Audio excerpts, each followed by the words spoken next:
Hello everyone, welcome to today's session of Focus of the Day. Today we are going to focus on the topic growth versus inflation in the following manner. First of all, we are going to cover why in news. Next up, we are going to understand the concept of certain monetary policy stances of RBI. So this has been in news because a monetary policy committee member, Jayant R. Verma, has given an interview in which he has said that economy of course has barely recovered so far from the COVID-19 pandemic hit, but he ensures that there has been no compromise as far as growth is concerned. So growth is not being sacrificed, just inflation could be controlled. So we know that certain amount of inflation is required for the country's growth, but too much of inflation can be detrimental for the country's economy. So RBI is supposed to keep striking the balance, and for that matter it has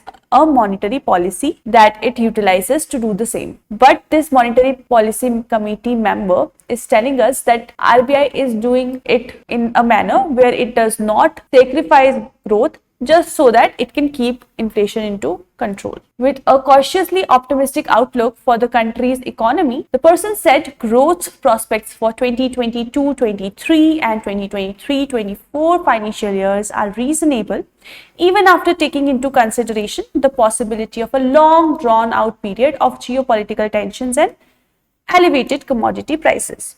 So basically, Mr. Verma is trying to highlight that although there are various geopolitical tensions that are going on, and because of that various commodity prices, for example oil prices, crude oil prices or grains prices are surging high, but still he is having a positive outlook towards the country's growth as far as economy is concerned in the year 2022-23 and 2023-24. Amid inflationary pressure, of course the inflationary pressure is high in the recent times on RBI, and hence he has told us that right now RBI is taking a hawkish stance. So from here in the news we understand, or we have to catch the fact that it's very important to understand what are these stances, or what is this stance in particular, right? So this stance, let's discover first this one itself on priority basis. Hawkish stance indicates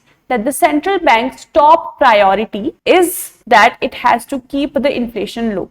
So this particular stance is taken when the topmost priority becomes inflation control, as if they can think about growth a little later or other aspects a little later, but the very first thing they do is control inflation. During this particular phase, the central bank is willing to hike the interest rate, because if the interest rates are hiked, people are not going to get cheap loans, the liquidity in the market can be controlled, and hence inflation can be controlled as well. So once the money supply is lesser in the market, we know that from the basic concepts of economy, inflation can be controlled by controlling the money supply in the market, right?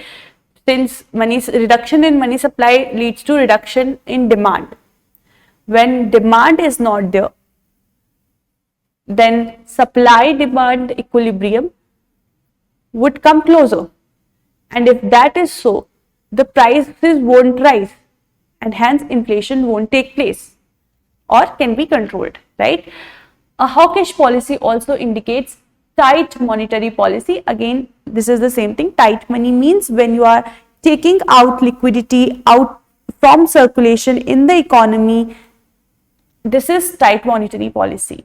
When the central bank increases rates or tightens the monetary policy, banks too increase their rate of interest on loans to end borrowers, which in turn curbs the demand in the financial system. As in, see, central bank has hiked its interest rates, and to deal with the same, accordingly, the banks which the banks that give loans to common people, they will also hike their interest rate. And if the common person is getting interest rate higher for a loan, he may resist getting the loan, and hence liquidity in the market can be curtailed, thereafter managing inflation in the financial system just like we have understood right before.